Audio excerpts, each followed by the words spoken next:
I'm too sexy for this and that and all. It's great. So it was a really big hit in England. Yeah, I think it's got to be English because it's just so far gone. That's my favorite video now. That's it. I just saw it yesterday. It's my favorite video. Was another good video though. Color Me Bad, the one where the guy's smiling. That's amazing. That guy's got an amazing set of teeth. He's like this the whole time. So are there any other people trying to think of some new bands that you can't wait to hear? New bands. I'm sorry, I really got sidetracked. Oh yeah, Elton John might be coming out with a new record. I'm a big Elton John fan. I kind of disapprove with... No, let's not say that. Did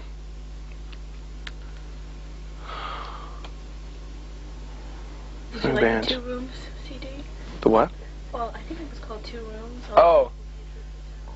I never really heard it, but if George Michael's paying tribute, that's sorry. I don't like that version of his, but I'm thinking. If you think of what else? There's a new Barbra Streisand collection out that's really good, but that's not in '92. What am I talking about? What is in the works? What is coming out? You don't have to know if it's exactly coming out. Just like if you want to mention a band that you haven't. Oh really? In a while that you'd like to see an album. Okay.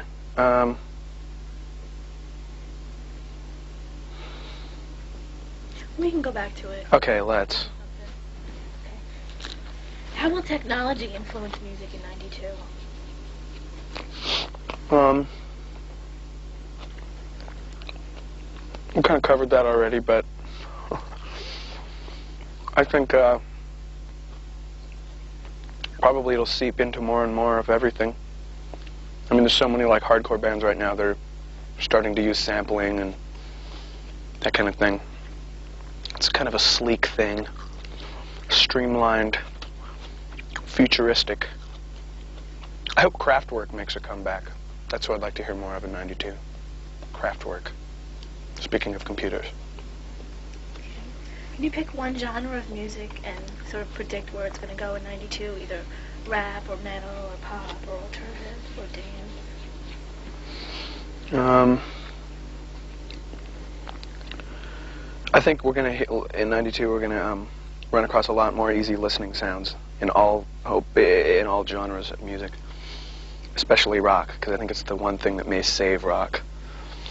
Is like, you know, paying respect to people like Frank, and I don't know, I think a lot of people don't, you know, respect him, and you know, Patsy Cline, that kind of stuff, and I think the more homage that's paid to Frank and Tony Bennett and the likes, the more mature and the more sophisticated rock will become. There's a station in San Francisco that I really love to listen to that I'd like to pimp and say the name of. Magic 61. It's kind of rearranged my life listening to that station. It changes the way you think about a lot of things. Don't run any of that.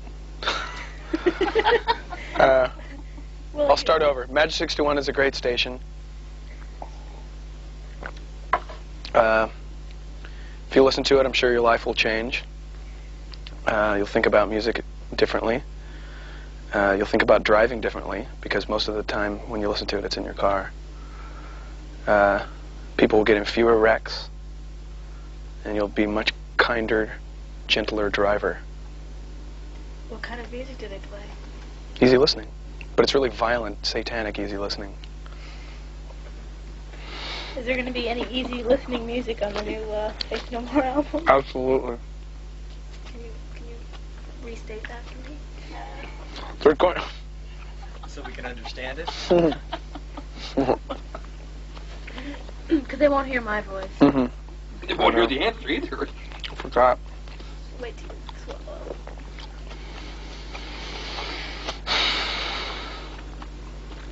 What was I going to say? Easy listening satanic music on the new Faith No More. Oh, yeah.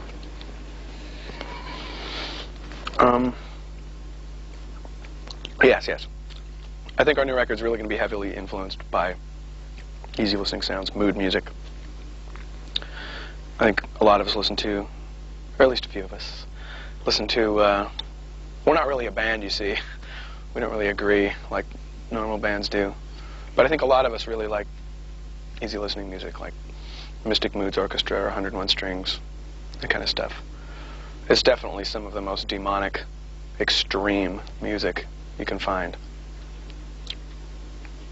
And no one these days is really incorporating any of it into anything. It's kind of a shame. So is that influence going to come through on the album? I hope so, yeah. Yeah, I think it will. Has it influenced the way you're writing your lyrics? No, but arrangement-wise in the songs, definitely. There's little nice orchestra breaks now, but yeah, I guess I'm kind of learning how to croon a little better from listening to that kind of stuff. I mean, I always liked it, but it's kind of fun to try and emulate someone who's, 40 or 50 years older than you. Do you have any personal goals for yourself in '92?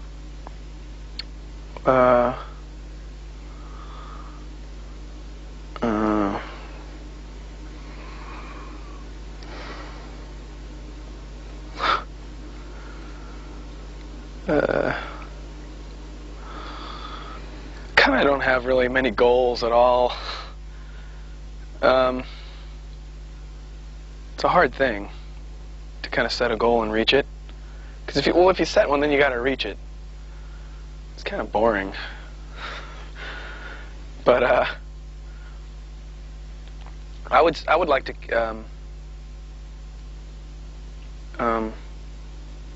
I would like to shave my entire body.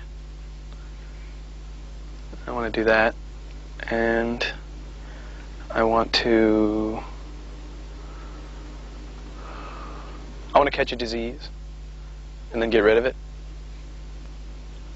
Nothing serious, just like, I don't know. Was that offensive? Just like a, like a little tiny one. Pass it along.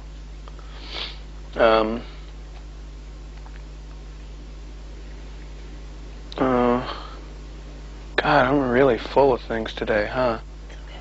We'll go on to the next thing. What was the other question I was supposed to remember?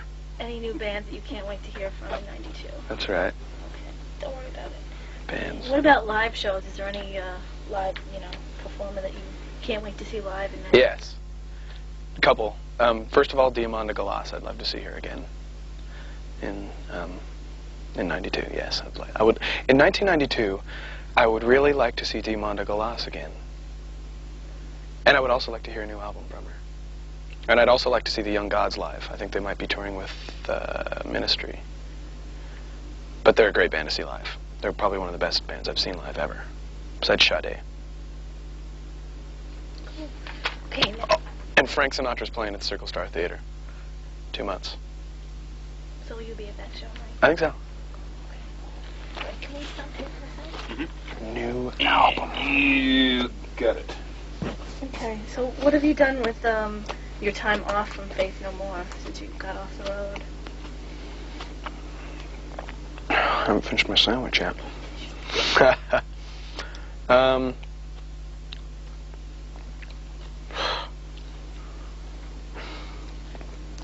Since we've been off, I've been a complete slouch. I haven't done anything.